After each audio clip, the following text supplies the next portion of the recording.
Dieu s'est donné. Mon Dieu s'est donné. Je ne peux imaginer combien ça coûterait. À la croix, il a pris ma place. Mon Dieu s'est donné. il a pris ma place. Il a pris ma place. Il a pris ma place. Oh, Jésus a pris ma place. Il a pris ma place. Oh oui. Il a pris ma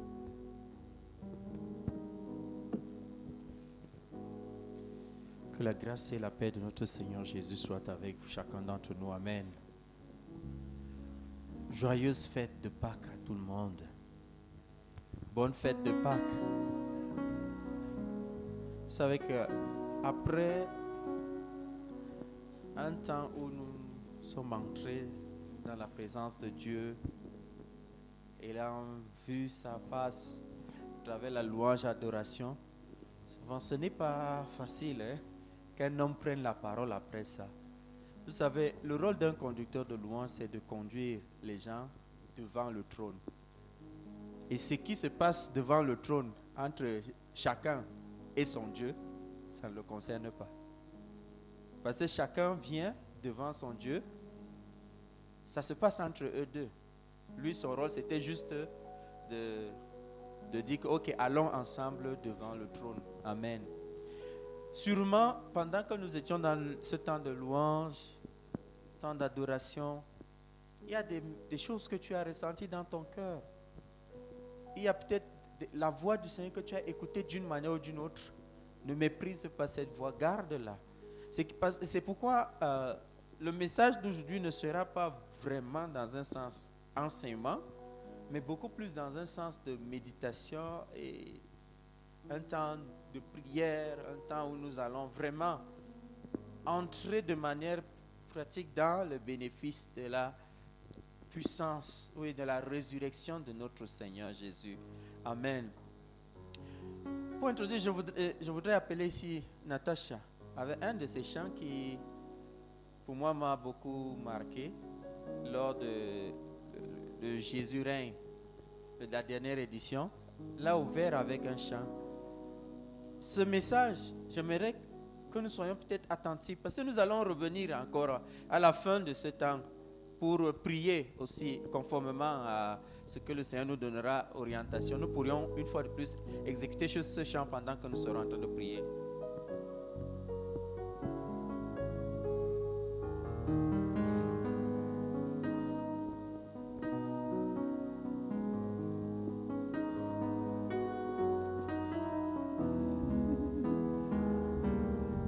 Il est le roi.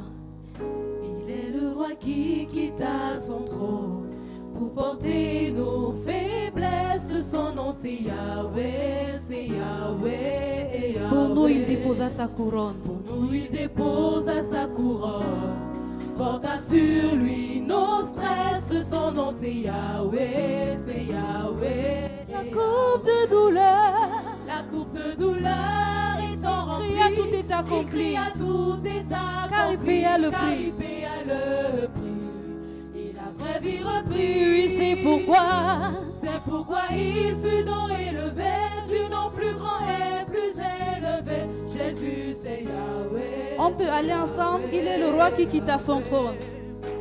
Il est le roi qui quitta son trône pour porter nos faiblesses. Son nom c'est Yahweh, c'est Yahweh. Pour nous, il déposa sa couronne. Pour nous, il déposa sa couronne.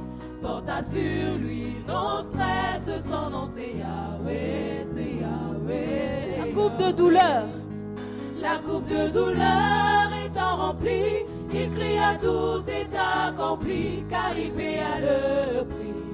Et la vraie vie reprit. Oui, c'est pourquoi. C'est pourquoi il fut donc élevé, du nom plus grand et plus élevé. Jésus c'est Yahweh, Yahweh. Nous chantons Jésus.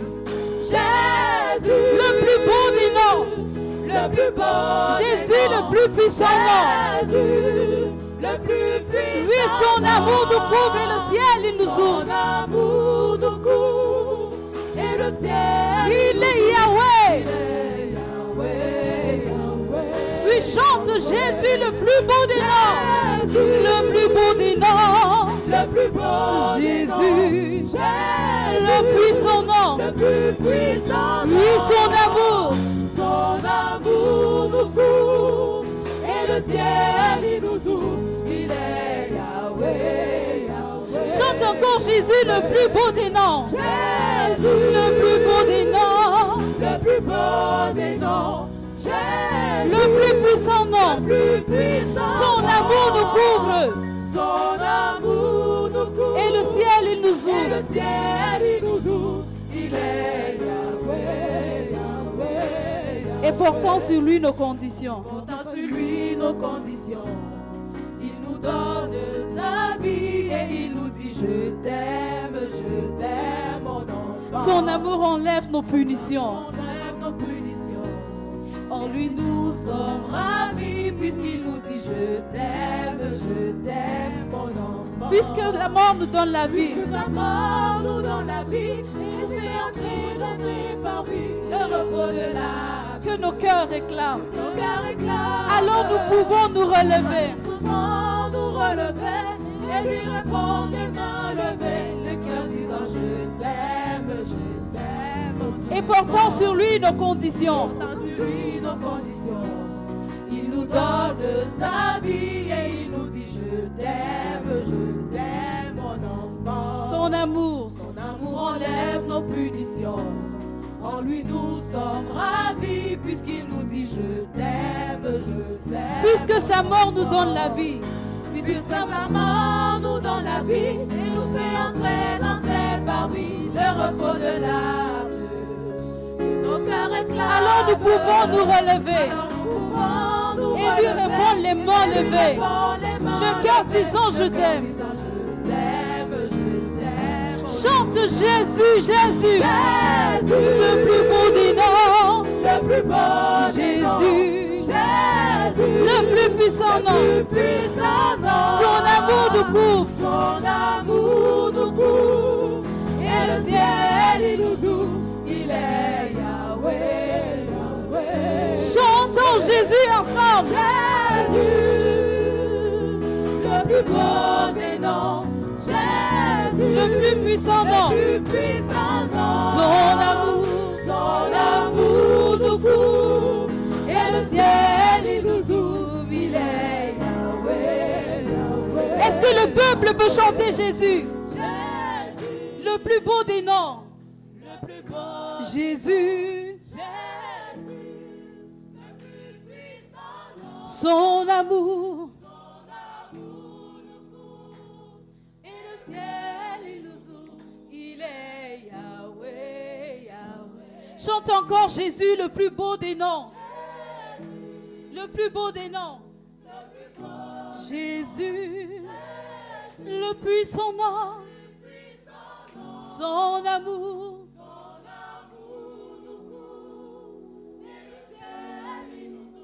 Il est Yahweh, Yahweh. Il est Yahweh. Il est Yahweh, Yahweh, Yahweh. Il s'appelle Yahweh. Il est Yahweh, Yahweh, Yahweh. Il s'appelle Yahweh. Il est Yahweh, Yahweh. Le ressuscité, il s'appelle Yahweh. Il est Yahweh, Yahweh. Celui qui a porté tes punitions s'appelle Yahweh. Yahweh, Yahweh. Celui qui a porté tes faiblesses, il s'appelle Yahweh. Celui par qui nous sommes guéris s'appelle Yahweh. Le ressuscité s'appelle Yahweh. Il s'appelle Yahweh, il s'appelle Yahweh. Il s'appelle Yahweh, il s'appelle Yahweh. Il s'appelle Yahweh. Il est Yahweh, Yahweh, Yahweh. Je t'aime, mon enfant. Son amour enlève nos punitions. En lui nous sommes ravis, puisqu'il nous dit je t'aime, Je t'aime, mon enfant. Puisque sa mort nous donne la vie et nous fait entrer dans ses parvis, le repos de l'âme que nos cœurs réclament. Alors nous pouvons nous relever et lui répondre, les mains levées, le cœur disant, je t'aime vraiment. Oui, Seigneur, c'est ce que tu as fait sur la croix. Changer notre condition, enlever nos punitions. C'est l'expression de ton amour. À travers cela, oui, tu nous dis, je t'aime, mon enfant. Et pour cela, nous voulons aussi répondre, Seigneur, les mains levées en disant, oui, je t'aime vraiment. Tu es Dieu.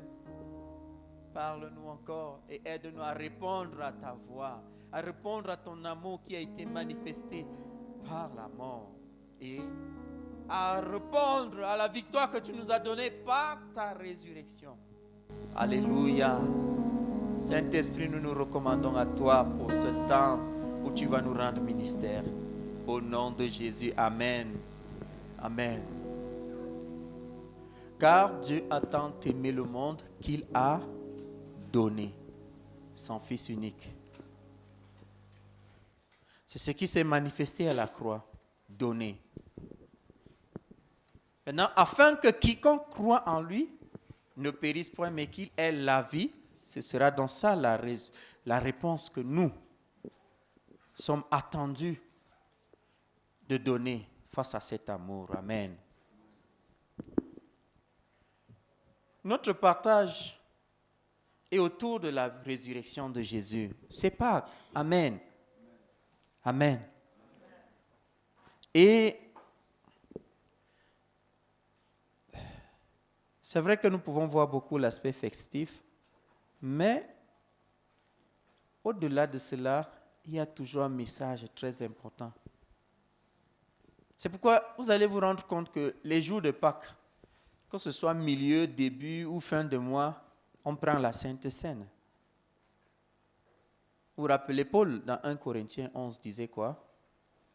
Il dit, faites ceci en mémoire de moi. À chaque fois que vous mangerez de ce pain, vous burrez de cette coupe, il dit quoi? Vous annoncez sa mort et quoi? Sa résurrection jusqu'à ce qu'il revienne. C'est une manière de nous garder dans Pâques chaque jour. Pourquoi? Parce que la signification de Pâques, Pessa ou Passa, signifie simplement passer au-dessus. Ou alors, dans sa version Gilgal de Josué chapitre 5, signifie quoi? Rouler par-dessus. Aujourd'hui donc, ma prière pour toi, ma prière pour moi, ma prière pour nous, c'est que à la fin de ce culte, que des choses soient passées par-dessus. Qu'il y ait quelque chose de nouveau. Que cette victoire que Jésus nous a acquise si chèrement à travers son sang sur la croix, manifestée par sa résurrection, soit réelle aussi dans ta vie. Quel que soit ce par quoi tu traverses. Amen. Amen. Quand je lisais Romains chapitre 4, versets 23 à 25, la Bible dit ceci. Ici, c'est la Bible qui parlait de la foi d'Abraham. Il parlait de la foi d'Abraham. Elle dit ceci, mais ce n'est pas à cause de lui seul qu'il est écrit que cela lui fait imputer à justice, parce que la Bible disait dans les versets précédents que Abraham crut et cela lui fut imputé à justice. Dieu l'a rendu donc digne. C'est Dieu qui le rend digne. À cause de quoi? De sa foi. En tant qu'homme, il ne mérite pas parce qu'il porte encore en lui la nature adamique, parce qu'il a encore des faiblesses. Amen. Parce qu'il a en lui des faiblesses. Mais parce qu'il a cru en ce Jésus-là, qui peut-être à ce temps n'était pas encore manifesté de manière visible aux hommes, mais en ce Dieu, la Bible dit quoi?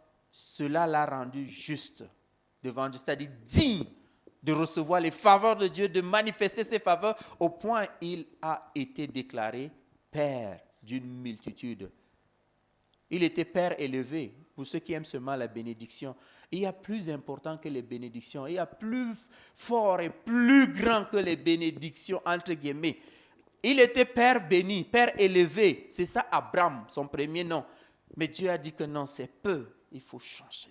Les vraies bénédictions sont celles qui impactent des générations. C'est celles qui impactent les autres. Si parce que tu as des choses, tu acquiers du matériel, tu dis que Dieu m'a béni, tu es dans le ndem, frère. Propre. Sinon, ça signifierait que les païens sont plus bénis que nous, puisque c'est eux qui ont plus de matériel, non? Ou bien? Non. La vraie bénédiction, selon Dieu, c'est ce qui impacte ton entourage, mais surtout les générations. C'est pourquoi Jésus, dans Jean chapitre 15, quand il parlait du cep, dans sa conclusion, il disait quoi? Au verset 16, il dit, « Ce n'est pas vous qui m'avez choisi, mais moi, je vous ai choisi afin que vous alliez quoi? Vous alliez.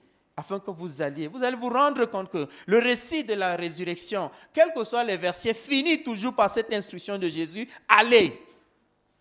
Amen. Il dit, afin que vous portiez des fruits, et pas seulement des fruits, il dit, des fruits qui demeurent. Le passage dit dans Romains 4, versets 23 à 25, la Bible dit soit, mais ce n'est pas à cause de lui seul qu'il est écrit, cela lui fut imputé à justice. C'est encore à cause de nous, à qui cela sera imputé, à nous qui croyons en celui qui a ressuscité des morts, Jésus-Christ, notre Seigneur, lequel a été livré, pourquoi? Pour nos offenses et est ressuscité pour notre justification. Amen. Le message de Pâques n'est pas complet si ça s'arrête seulement à Golgotha. Non, il n'est pas complet. C'est une phase de l'acte de délivrance. Ceux qui étaient là hier, on en a parlé longuement. C'était une phase de l'acte de délivrance. Là-bas, c'était pour payer toutes les factures, payer. Mais quand la facture est payée, et si on laisse comme ça, ça risque de rentrer à la condition première. Il fallait donc poser un deuxième acte qui scelle cela, donc donner la victoire définitive. Et là, parce que regardez, la Bible dit quoi? Quand il est mort, il est descendu là-bas.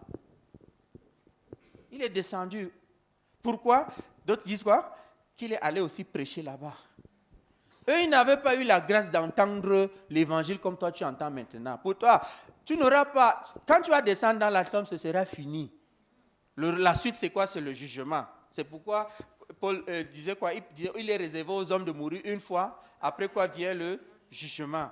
Pour toi, c'est fini.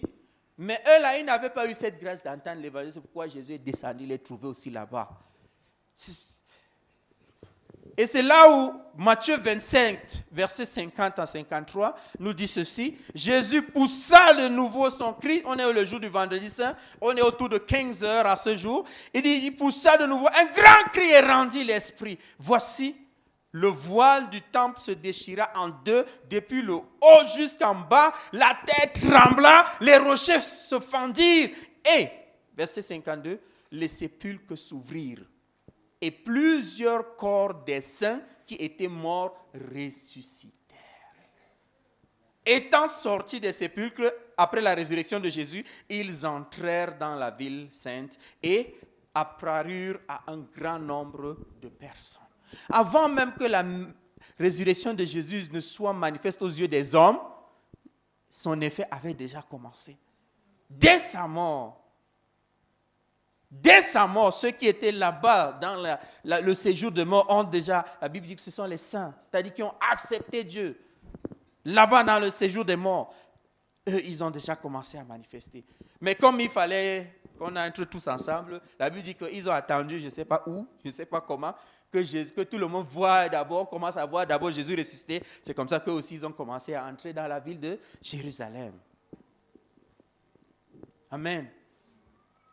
Alors, j'ai répertorié dans la Bible 10 cas de résurrection de mort. C'est possible qu'il y en ait plus. Mais ce sont ceux que j'ai répertoriés. 10. 10 cas de résurrection. Et je me suis rendu compte que les 10 cas de résurrection nous donnent des leçons bien précises. Je vais réduire peut-être à 9 parce que le cas de Jésus, qui dans ma liste est le numéro 8, c'est celui qui scelle tout. C'est lui dont on a écouté le plus de récits. Mais dans l'Ancien Testament, j'en ai répertorié 3. C'est possible qu'il y en ait plus, je n'ai pas tout vérifié. Je m'excuse. Au cas où il y en a plus, s'il vous plaît, partagez avec nous. Le premier cas que j'ai vu, c'est le cas du fils de la veuve de Sérepta, où Élie était allé après que la sécheresse lui était annoncée. Dans 1 Roi chapitre 17, versets 17 à 24. Qu'est-ce qui s'est passé là-bas? Cette veuve, quand elle a vu son enfant tomber malade, mourir, alors que Élie, qui a fait que son sac de mil ne finisse pas, il faut que je parle en langage de notre... Son sac de mil ne finisse pas, son huile rouge ne finisse pas, que chaque jour, elles peuvent préparer, alors que les autres n'ont rien. Mais pendant que cet homme était là, elle voyait ce miracle, elle vivait ce miracle chaque jour. Elle voit comment son enfant meurt devant elle. Elle l'a interprété autrement. Elle dit, homme de Dieu, tu es venu rappeler mes péchés. Voilà que Dieu veut me punir maintenant à cause de ta présence ici. Voilà comment elle a interprété cela. Mais pour Jésus, même si tu vois la mort de ton fils comme une conséquence de tes péchés, je peux lui redonner la vie. Je peux restaurer, je peux redonner. C'est-à-dire remettre en état les choses. C'est pourquoi Élie pouvait ressusciter cet enfant. Par qui? Par Dieu, parce qu'il a prié. Il a fallu qu'il insiste. La Bible dit quoi? Il a prié combien de fois? 3 fois, non? C'est sur l'enfant. Amen. Donc, c'est possible, même si une mort a été décrétée, même si une mort a été décrétée à cause de ta désobéissance, à cause de ton péché, ou même à cause des péchés ou des alliances de tes ancêtres ou de qui que ce soit, c'est possible de ressusciter encore. C'est possible, c'est là encore, là où la puissance de la résurrection de Christ se manifeste, quel que soit le cas. Le deuxième cas que j'ai vu, c'est le fils de la Sunamite. Le fils de la Sunamite. Qu'est-ce qui s'est passé? Elle a pratiqué la bonté envers l'homme de Dieu, Élisée, qui de temps en temps passait par là quand il partait dans son travail de prophète. Et elle décide avec son mari que non, cet homme, il fait du bien. Cet homme, c'est un homme de Dieu, un homme oint. Il ne peut pas venir seulement passer ici, il mange, il part. Parce qu'on lui donne à manger, c'est déjà peut-être quelque chose. On gagne, mais il ne faut pas seulement qu'il passe comme ça. Il faut qu'il s'arrête, qu'il dorme, qu'il reste même chez nous.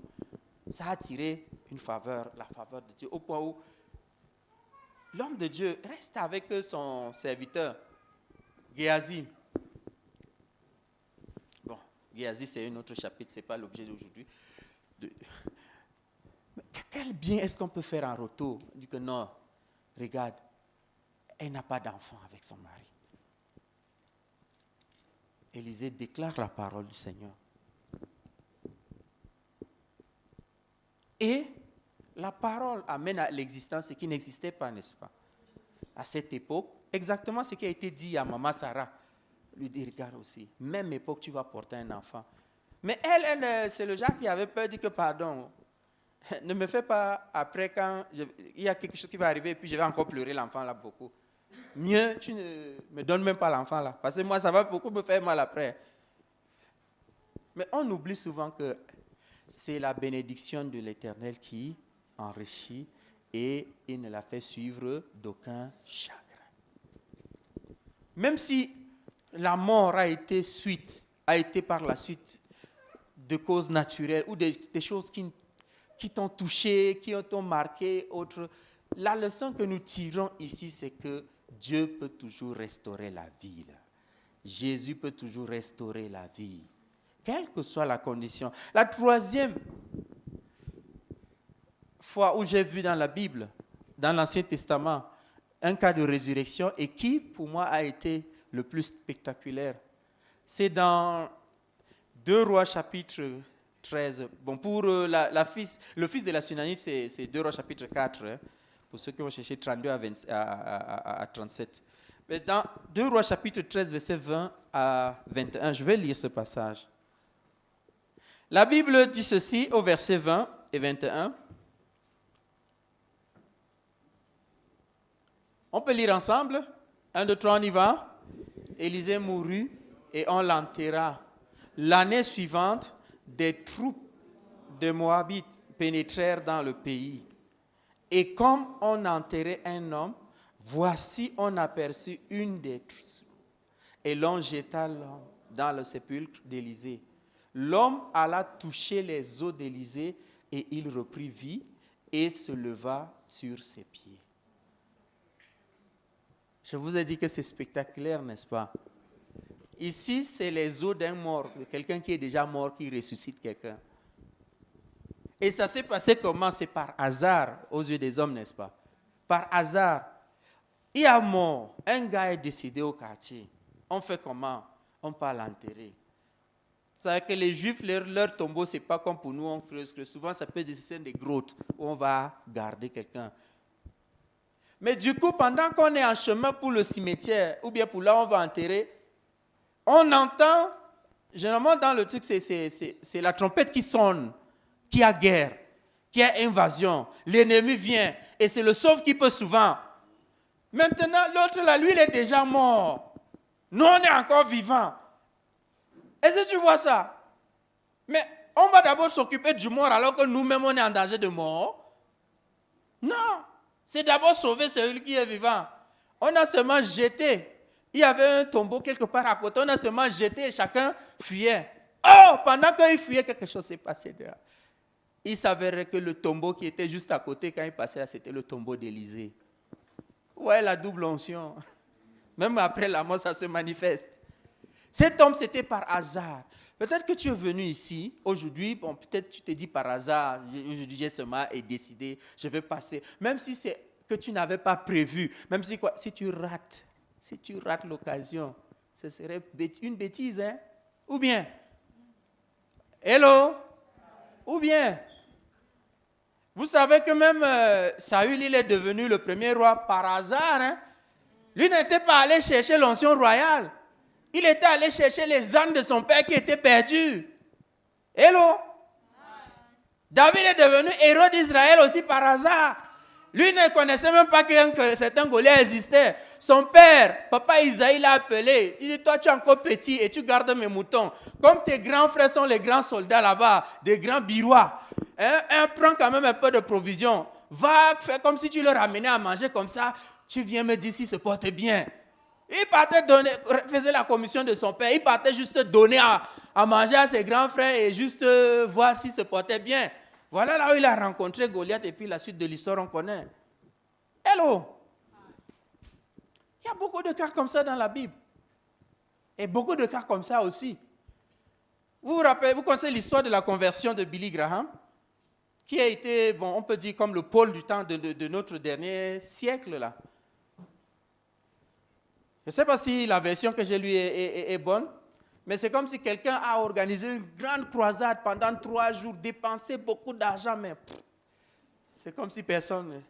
Et puis il y avait un gars drogué, au fond quelque part là, au dernier, je dis que bon, moi je vais accepter ce Jésus-là. Bon, puisqu'il est là, bon, on n'y croit pas. Déjà, on ne sait pas s'il a bien compris ce qui se passait. Mais vous savez, ce drogué-là, c'était lui, Billy Graham. Et vous connaissez le nombre de millions de personnes, on dirait peut-être des centaines de millions qui ont cru en Jésus à travers cet homme-là, comme par hasard.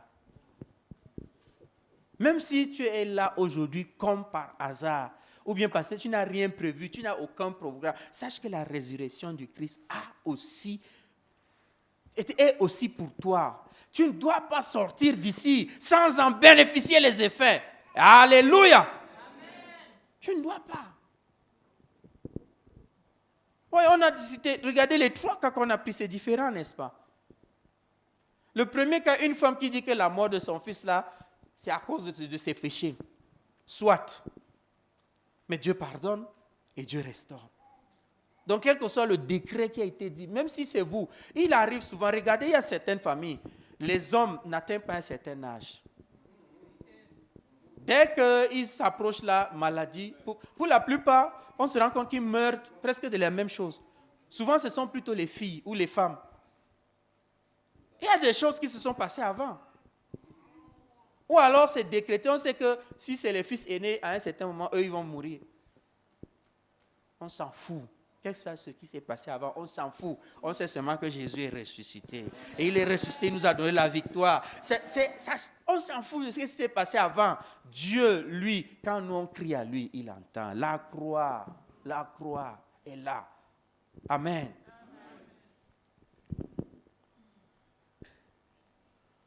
Je prends juste ces exemples bibliques pour nous montrer que quel que soit le cas dans lequel nous nous trouvons, ça nous concerne toujours. Amen. Dans le Nouveau Testament, le premier récit de résurrection a été dans Luc chapitre 7, versets 11 à 17. Dans une ville qu'on appelait Naïn, une veuve, c'est-à-dire elle a déjà perdu son mari, avait un fils unique. Dans toute sa famille là, nucléaire, là, c'était son fils et elle. Et puis, Jésus passant, ils ont rencontré le cortège qui partait au cimetière et c'était le fils unique là qu'on partait enterrer. Imaginez la condition de cette femme, désespérée. Son devant, son derrière, à gauche, droite, tout est fini. Elle seule. Elle seule. La Bible dit quoi? Quand Jésus regarda cette femme, la Bible dit quoi? Il eut compassion d'elle. Et il toucha le cercueil. En réalité, ça c'est ma compréhension. Entre la femme et le cadavre qui était là, la personne qui était plus morte, c'était la femme là. Bien qu'elle était encore, elle respirait encore. Le cadavre même était plus vivant qu'elle. Vous ne pouvez pas imaginer la douleur qu'il y a de perdre un enfant. La règle normale de la vie, la règle naturelle, c'est que les enfants enterrent les parents et non pas le contraire. Mais qu'est-ce qui se passe aujourd'hui? Que ce sont les parents, les cheveux blancs sur la tête qui doivent pleurer. On doit voir leurs larmes parce qu'ils doivent enterrer leurs enfants. C'est quoi cette génération? Il y a quoi? Qu'est-ce qui se passe? Ça, si ça arrive une fois, deux fois, on dit que ça arrive. 3 fois encore, on dit que ok, c'est ça. Mais quand ça devient comme si c'est une règle, il y a problème. Pour ceux qui portent les enfants, ceux qui ont déjà accouché, ils comprennent les larmes d'une maman qui pleure son fils ou sa fille. Ils comprennent les larmes d'un papa qui enterre. Moi, je n'ai qu'enterré que des fœtus, pour moi. Mais j'ai compris cette douleur-là. Il n'était même pas arrivé à la vie normale, là. Mais ça m'a fait mal, parce que l'un d'eux aurait dû être mon jumeau. Parce que la date probable d'accouchement devait être soit le 2 octobre ou même le 1er octobre. Je me réjouissais qu'un enfant, j'avais aussi un jumeau. Vous me comprenez? La Bible dit que quand Jésus a vu cette femme, il a eu compassion d'elle et il a ressuscité l'enfant. Même si tu te tiens ici, tu portes la douleur de quelqu'un ou de quelqu'un qui n'est même pas peut-être présent ici, à cause de ta douleur là, à cause de ce que tu as dans ton cœur là, le cri là, Dieu peut agir là-bas aussi. La résurrection de Christ est aussi pour ça. Amen. Quel que soit le cas, il peut agir. Le deuxième, c'était la fille de Jairus. Toujours dans Luc, au chapitre 8, versets 41, 42 et 49, 56. Et Marc aussi a donné le récit au chapitre 5, versets 22 et 24 et 35 à 34. Parce que je donne 2 versets parce qu'au milieu, là, il y a aussi un autre épisode qui s'est passé. Pendant que Jésus est allé là-bas, il y a une femme qui a su saisir l'occasion. Elle dit que ma panne, tu ne peux pas... Je ne sais pas, c'est en Giziga. On dit que quoi, l'aveugle, lui, marchait sa chose et puis le gibier est venu se heurter contre sa poitrine. Et puis on demande, qu'est-ce que lui fait alors? On dit qu'il embrasse seulement. Oui, Lui aussi, il a chassé. Il est rentré avec le gibier. Ou bien? Donc cette femme a su. Mais bon, concentrons-nous sur Jairus. C'était une fille qui était morte, qui était d'abord malade. Jairus a vu sa fille, comment elle partait. Quand on parle de mort, ici on donne à cela une interprétation spirituelle et non pas juste physique. D'accord? Il y a des parents comme ça qui voient les enfants, qui voient l'état de leur enfant, le comportement de l'enfant, le chemin que l'enfant a traité là, il sait que ça ne donne pas. Ça peut être un petit frère, ça peut être un grand frère, une petite soeur, une grande soeur. Tout le monde voyait que non, l'enfant là, son état, ça ne donne pas. Ça va vers la mort. Justement, après on dit que laisse. Le cas de l'enfant là, ça va, même la prière là. Il y a beaucoup de parents qui pleurent leurs enfants comme ça. Beaucoup. On en a tard. Désespérés. En plus, c'est fille unique. Mais pour celle-ci, c'est cas de maladie. Mais j'ai dit qu'on peut transposer ça aussi sur une interprétation spirituelle. On se comprend, n'est-ce pas? Pour que vous ne compreniez pas le contraire de ce que je veux dire. D'accord? C'était un cas de maladie. Et quand Jésus arrive, tout le monde est en train de pleurer. Il dit que non, elle n'est pas morte, elle dort encore. Pourquoi? Parce que regardez quelqu'un qui vient juste de rendre l'âme. Si vous avez eu l'opportunité de voir quelqu'un qui... Bon, pas l'opportunité. Si ça c'est arrivé une fois que vous avez vu quelqu'un qui vient juste de mourir. Non, ça n'en est pas une. Vous n'aurez pas... Il n'y aura pas une différence entre cette personne et quelqu'un qui dort simplement. N'est-ce pas? Donc pour Jésus même, la mort peut être juste un sommeil. Il peut ressusciter cela. Il peut ressusciter. Il a fait pour Jairus. Tu te rends compte toi-même que tu n'as plus la flamme que tu avais avant.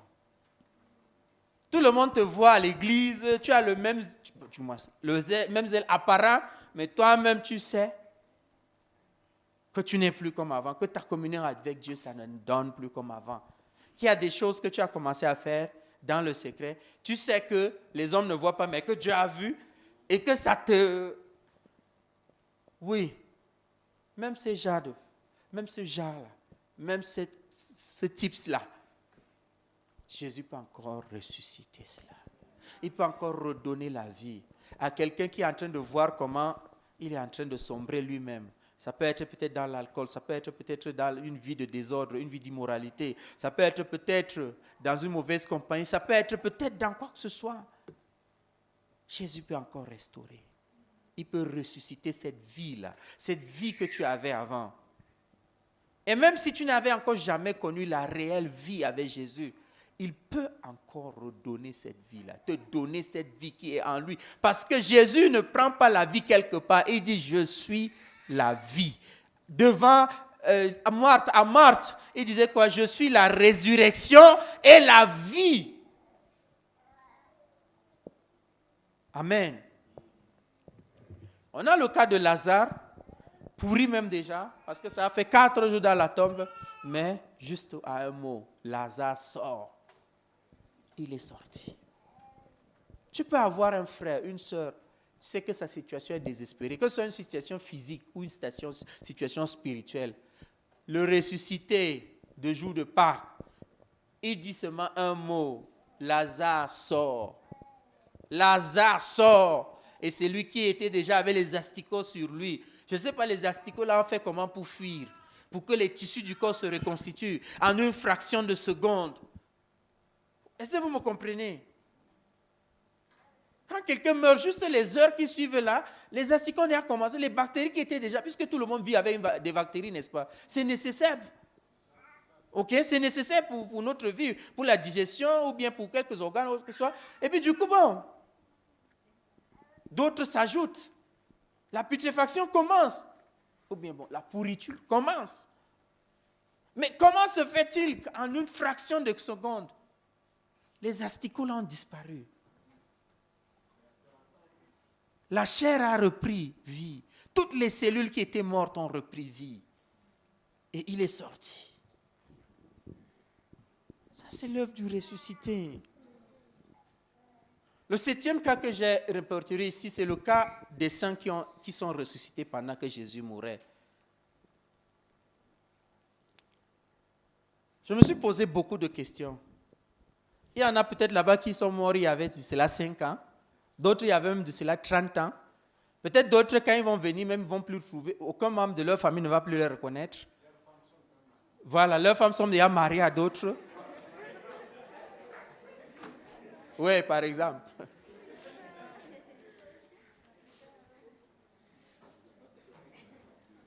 Mais ça encore, ça a dépassé le cas de Lazare. C'est-à-dire, on ne pouvait même pas imaginer. Mais Jésus a quand même redonné la vie à ces gens-là. Et ils ont vécu physiquement. C'est ce que la Bible dit. Ce n'est même pas Marc ou Luc pour dire que, bon, eux, ils ont seulement collecté les histoires à partir des gens. Non, c'était Matthieu. Il marchait derrière Jésus. Il était là. Il les a vus avec ses yeux. Hello? C'est possible. C'est possible. Les 2 derniers cas que je vais évoquer, j'ai dit que le cas 8, c'était Jésus lui-même, lui, bon. Ouais, c'est le maître, le king, le roi des rois.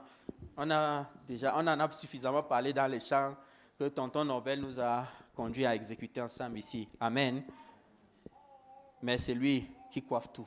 Amen. C'est grâce à lui que tout cela se passe, que ce soit dans l'Ancien ou dans le Nouveau Testament, il était là, présent, et il est toujours présent. Amen. Je vais prendre le cas de Tabitha. À Joppé, Pierre n'était pas dans une ville lointaine, hein. Il était à côté, dans Actes chapitre 9, versets 36 à 42. Quand Pierre arrive au lieu du deuil, il voit toutes les veuves, chacun venir avec les robes qu'elle a tricotées. Oh, regarde, elle m'a donné le chapeau-ci, elle m'a donné les sacs de perles, elle m'a donné ceci, elle a fait ça pour moi. Un jour là, j'étais passé ma journée là, je ne savais comment j'allais faire. C'est elle qui a fait la bouillie pour que mes enfants mangent le jour-là. Elle part comme ça comment? Elle part comme ça comment? C'est-à-dire la tristesse qui envahissait toute la ville de Joppé. Amène Pierre à parler. Il dit, Seigneur, toi-même regarde ici, là. Toi-même regarde. À cause de ses œuvres. À cause de ses œuvres, la prière des saints est allée devant le trône du Père. Et l'œuvre de la résurrection s'est accomplie pour elle aussi. Bien-aimés, accomplissons les bonnes œuvres. C'est vrai que si c'était moi à la place de Dorcas, je pouvais leur dire que vraiment, vous me dérangez, pourquoi? Oui, parce que vous savez que, excusez-moi, je disais il y a quelque chose ici. Je suis en train de parler devant vous maintenant. Je ne sais pas si vous retenez quelque chose de ce que j'ai dit, s'il y a des choses qui vous bénissent dans ce que j'ai dit. Amen. Mais imaginez, ça ne va pas arriver, amen. Mais imaginez quand même que vous arrivez devant le trône du Père là-bas. Vous voyez Abraham, Élie, Élisée, les Jean-Baptiste et autres, et puis vous me voyez de l'autre côté là-bas dans le feu. God forbid that. God forbid. Hey. Écoutez, et j'ai déjà l'occasion de traverser, finir ma course, d'entrer là-bas. Je vais dire au Père, Père, je sais que tu vas donner la force à ta Flo et Champion et autres, et Pagila. C'est toi qui les fortifies. D'ailleurs, moi-même, depuis là, je faisais quoi? C'est toi qui faisais tout, non?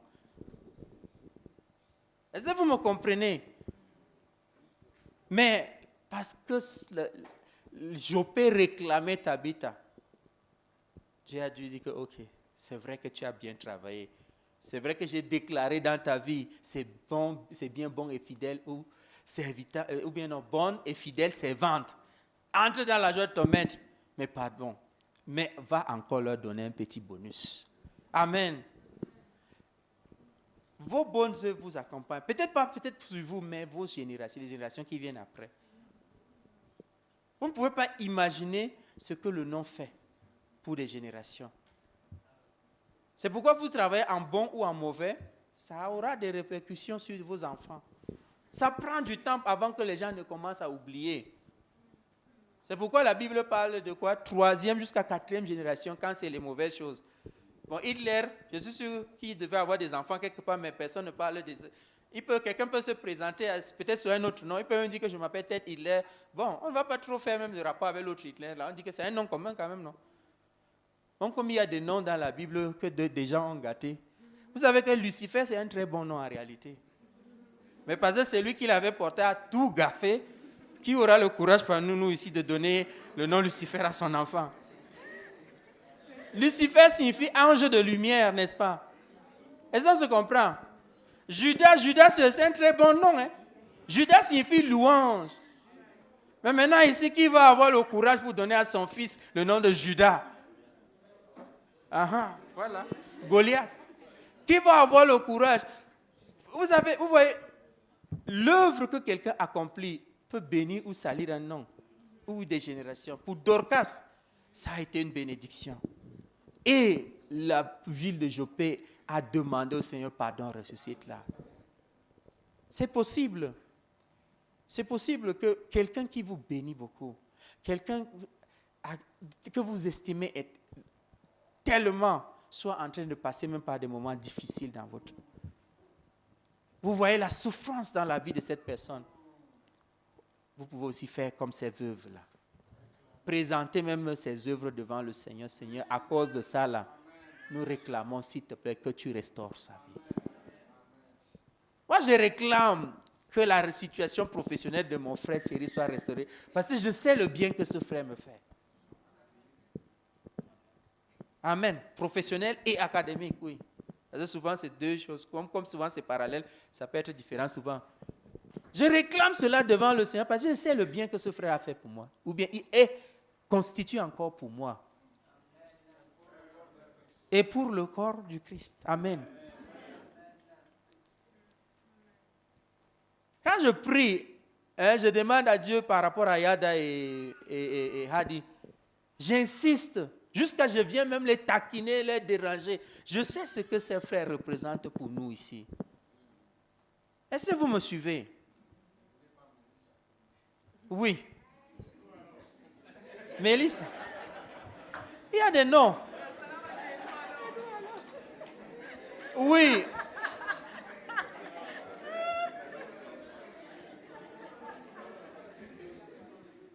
Bien-aimés, c'est aussi l'occasion pour nous de réclamer les faveurs du Seigneur pour ses frères, pour ses soeurs, pour ses papas, ses mamans, ces personnes qui ont... Même si c'est ton père biologique, ta mère biologique, même qu'il ait cru ou pas. Est-ce que tu me suis? L'homme qu'on a jeté dans le sépulcre d'Élisée, là, rien ne nous dit qu'il avait cru, qu'il était un homme qui suivait très bien le judaïsme, là, qui était en règle. Rien ne nous dit cela. Amen. Mais toi, tu es là, devant le Seigneur.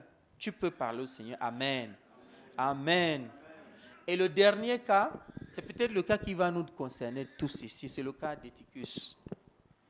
Le cas d'Éticus dans Actes chapitre 20, versets 7 à 16. Éticus, c'est qui? Paul est arrivé dans leur ville, et comme Paul, c'est un docteur, ils ont toujours à dire. Il devait parler, enseigner. Le gars commence, je ne sais pas si c'est depuis 20h, 22h, il parle jusqu'à vers 3h. Le gars, il parlait toujours. Il parlait toujours. Mais Éticus, lui, il avait une position qu'il aimait bien à l'église. Il vient, il monte sur la fenêtre. Vous faites vos choses dedans, là, il vous guette, mais il aime aussi les frères du dehors.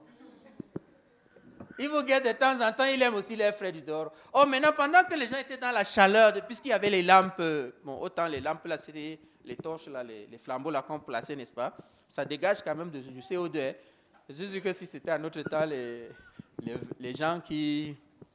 Voilà, les gens qui font changer, qui militent contre le changement climatique, ils risquaient de porter plainte contre des églises si on avait ça. Heureusement que bon, les choses ont beaucoup évolué.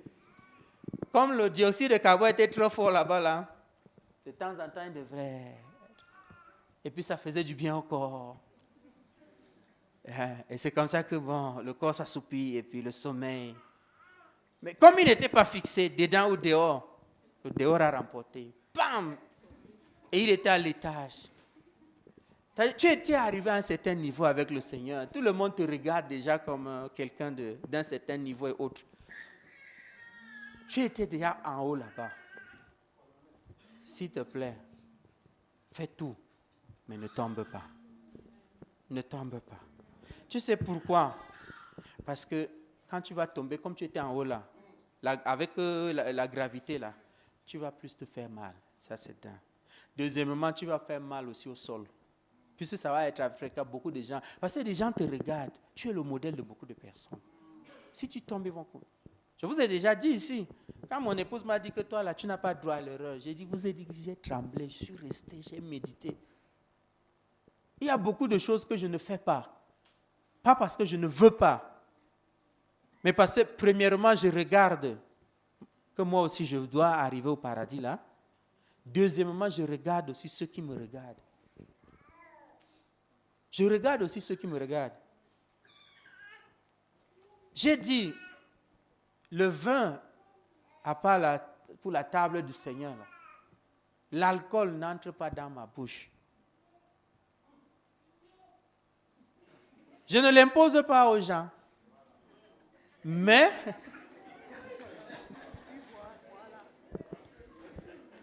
frère, écoute d'abord la suite de ma phrase. Ne sois pas vite. Je ne l'impose pas aux gens, mais je sais les désastres que ça peut causer. Imaginez, moi, tonton Amos, vous m'appelez tonton Amos, je vous indique, venez me retrouver à tel bar, bon, je ne sais pas quel est le nom d'un bar ici. Et puis vous arrivez, vous voulez quoi? Je sais que pour le départ, vous allez dire que bon, Malta ou bien Gino. Et puis je vous gronde, mouf! Tu veux faire honte à qui ici? Juste pour tâter le dire que bon, donnez-moi une ice alors. Après, quand vous voyez que l'atmosphère est détendue, on relâche maintenant les whey forts, on dit que non, Guinness. Déposez un whisky, machin. Maintenant, la suite sera quoi? Est-ce que vous me suivez? La suite sera quoi? J'ai mes amis d'enfance, ceux avec qui on a grandi à Garoua. Quand je rentre, je me sens isolé parce que c'est-à-dire, on n'est plus dans le même modèle. Ils ne me comprennent plus. Bon, peut-être qu'en réalité, ça devait être moi qui ne devrais plus les comprendre. Mais eux, c'est comme si c'est eux. C'est-à-dire, ils m'esquivent. Si on a eu fait l'effort là, on s'est salué après, pas bon. Je dois faire quelque chose là-bas, je dois faire quelque chose là-bas, là, je sais. Il y a un secteur là derrière l'église de Yellois là-bas. Toi, tu maîtrises ce secteur-là. Non, et il ne part pas là-bas. Hey, je suis témoin, il ne part pas là-bas. Il ne part pas là-bas parce que son église est là-bas, il a grandi là-bas. Hello? Ah ben, si quelqu'un te prête une intention, là, envoie-le chez moi. J'ai créé les problèmes, je vais gérer. Pourquoi? On a donné une simple raison. Dans les années 99-2000, c'est l'année où moi je suis venu à Dan. La Sainte Seine que nous avons l'habitude de prendre avec la grenadine. On dit qu'on va se conformer à toute l'église, on va prendre avec le vin. Ce qu'on appelle le vin de messe, n'est-ce pas? Mais sauf que les gens n'étaient pas préparés. Il y a une différence entre le vin de messe là, et puis maintenant la bière et les autres choses dehors là. Et puis on donne cette explication de Kayawai. C'est-à-dire que même la Sainte Seine là même, c'est avec le vin qu'on boit, du moins avec l'alcool qu'on boit. Tu veux nous dire quoi?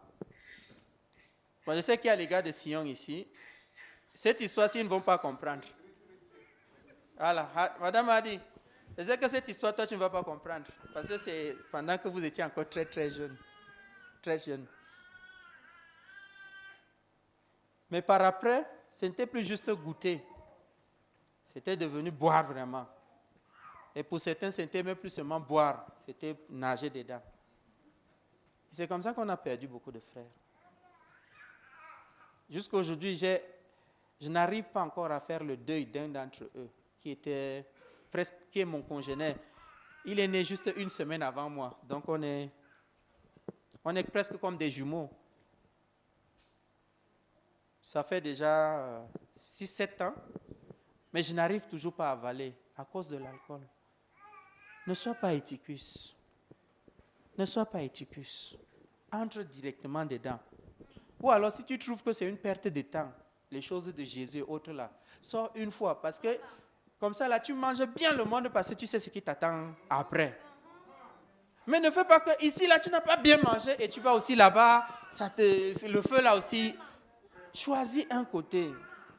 Choisis un. Éticus, il a eu cette grâce que les frères étaient là, Paul était là. Mais toi, est-ce que tu auras cette grâce d'écouter la voix du Saint-Esprit ou bien d'écouter les frères qui te parleront, pour ceux qui sont vrais aussi? Parce que pour la plupart des cas, on ne te dira pas directement, on te dire à l'autre.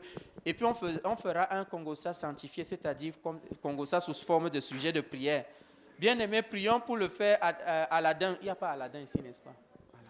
Bien-aimés, prions pour le frère Aladin. Vraiment, ça ne va pas avec lui. L'alcool, maintenant, là, ça ne donne plus. Maintenant, là, les femmes. Voilà, il est devenu l'escroc numéro 1 du quartier. Prions pour lui. Nous, on ne savait pas que tout ça, qui faisait ça. Tu aurais dû prier pour ça là, et aller le trouver, lui tenir la main, frère, viens, on prie ensemble. Hello? C'est vrai, ça peut-être ne pas être toi. Mais si tu constates qu'il y a un frère, même ici, là, prends la peine d'aller attraper la main du frère. Frère, je sais ce qui se passe dans ta vie. Je ne veux pas te laisser. Bien-aimé, moi je vous dis ça parce que je ne voudrais pas, si un jour, que par malheur, il m'arrive de tomber quelque part, que vous me regardiez seulement, que vous passiez. Non, arrêtez-vous sur moi aussi. Saisissez ma main, même par force. Vous comprenez? Même par force. Je vous dis que je ne veux pas aussi rater le paradis là. Non, je ne peux pas. Comment? Ça a commencé par où? Pourquoi? Hello? Si tu te retrouves dans la situation d'Éticus, c'est le moment maintenant de crier à Jésus que sa résurrection entre en toi. Que sa résurrection entre en toi. Que sa résurrection entre en toi.